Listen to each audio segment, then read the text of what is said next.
Hi, I'm David. Hi, I'm Yelena. Welcome to our tutorial on Sirsasana headstand C. C. C position in Ashtanga. And this sleeping beauty is Mr. Kani. He won't be helping.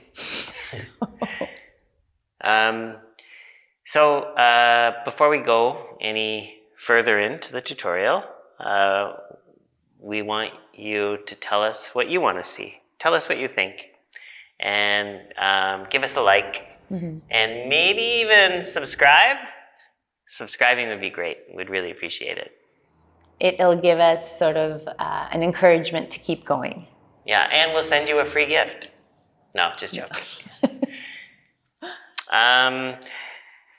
So, Sirsasana C. So it's kind of interesting. We mentioned Sirsasana C in this other tutorial that we did on Sirsasana A and B. And we got a lot of people asking, well, what's Sirsasana C? Can we see Sirsasana C? So the thing is that Sirsasana C, it kind of comes and goes. Like it shows up some years as like part of the Ashtanga curriculum, and then it disappears. So if you have a copy of Ashtanga Yoga Anushtana from Shrat, there's a picture of him doing it there. In some of the editions, you're told to do it, to lift up, but it's not really taught in the Led classes in Mysore, India. And there's no count. And it doesn't have a vinyasa count. Yeah, it's just kind of like added after you finished A and B, now you just do. And I don't know if it's still the case, but there was a while where Shrat was saying that if you're doing intermediate, you should put it in. So you would do Sirsasana A for 15 breaths, and then the pike for 10 breaths, and you come back up and do C for 10 breaths. But I think it's not part of the Led class because it's so wobbly. A disaster. Yeah, it's a disaster. So people will fall all the time when they're learning it because it's a bit difficult.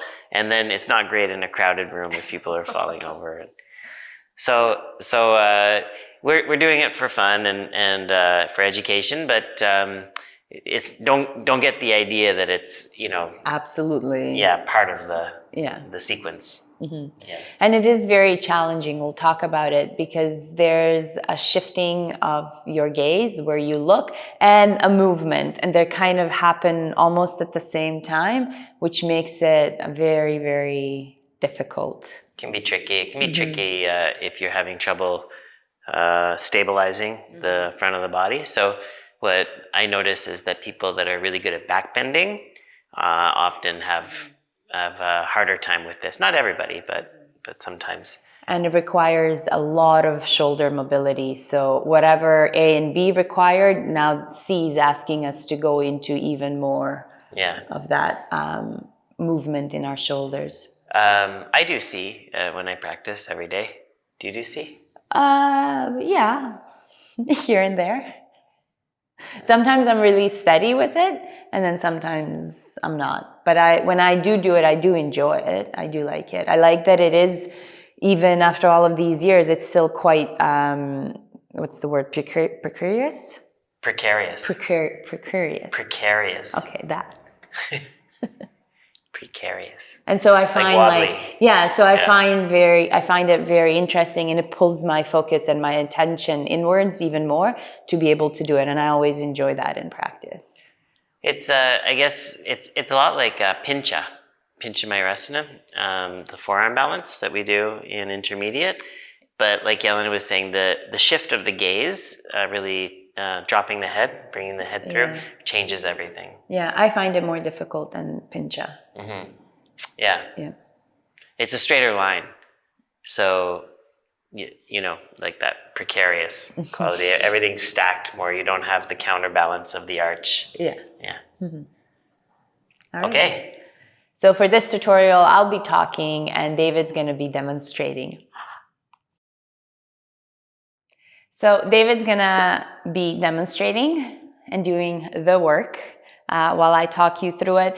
And of course, we wouldn't try this unless you have a very stable headstand for both A and pike version.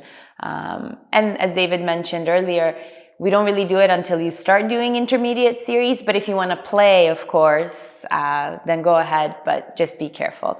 So David would have now come back from the half pike all the way back up. So we're just going to wait for him to lift. Really, the position of the arms doesn't change. So we established that with our first headstand. And so what makes it, maybe I'll ask David to just demonstrate it first. So this is what makes it really challenging. Watch, David's gonna lift, and so the arm balance is really now shifting. He's only balancing on his forearms, and at the same time, he brought the head forward and changed his gaze sort of towards the ceiling somewhere. And then there's this really straight line from his toes, heels, knees, hips, and then all the way down to the shoulders and in line with his elbows. And so combining all of those movements together makes it really, really challenging. So David, you want to come back up, come back down, not up, he's already up. Good, so let's just break down the arm setup one more time because it is really important. And again, it does not change for any of these three versions that we do. So when David sets up, he's gonna catch the elbows if you're not sure, because that determines the distance between the elbows and it kind of informs this triangle that you're gonna form. Then the arms extend forward, you interlock the fingers. And we always teach this tip that whichever pinky is under, if you tuck it, then it's going to give you a little bit more stability, makes this more even. Now, when we do the first version, Sirsasana A, our head or the crown of our head is in our hands. When we start to lift, the position of our fingers really doesn't change. So can we see it again?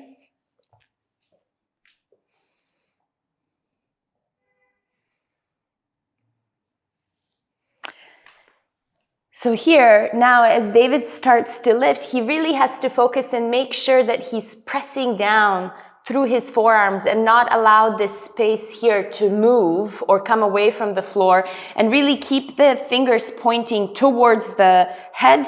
And then my trick is also I bring my thumbs kind of together and press them against each other, but we do not go into the fist. So the fingers or our wrists stay nice and open.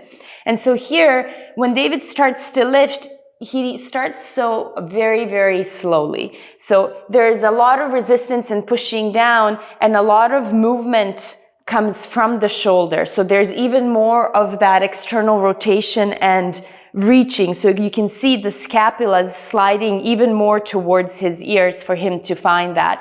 And so the gaze then slowly comes forward. And again, this is the very challenging part, and this shakes your balance.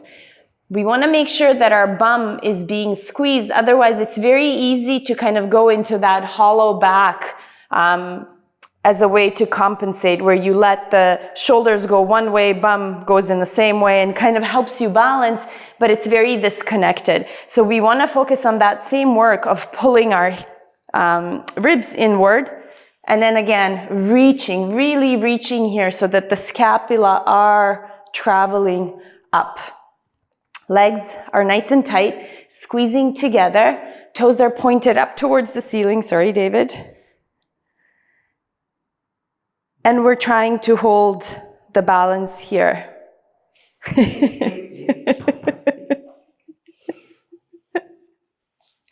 One of the ways that we help our students do this is we'll place our hands somewhere around their knees and help them then find that lift. So I'll demonstrate it. It's a very good teaching technique. And what it really does is it teaches them to stay connected in the body, and you're just offering a little bit stability.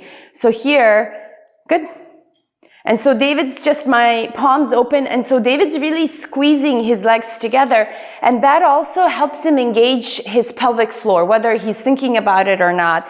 And finding engagement through our pelvic floor helps us find that stability. And so here, I'm not doing any lifting. David's gonna do everything, but I'm just offering my body as a little bit more of stability and balance. Good. And then slowly coming down. One of the tips that's been useful for me to find that nice long extension is to sort of look for my toes when I'm in this pose, even though you don't actually see your toes because it's quite difficult. Looking for my toes ensures that I get out of that possibly collapse in my lower back, going into that anterior tilt. And so as I bring my chin forward, this here starts to flatten a little bit more, and then we can look for more opening also in the hips as we push the hips forward by squeezing our bum. Very nice.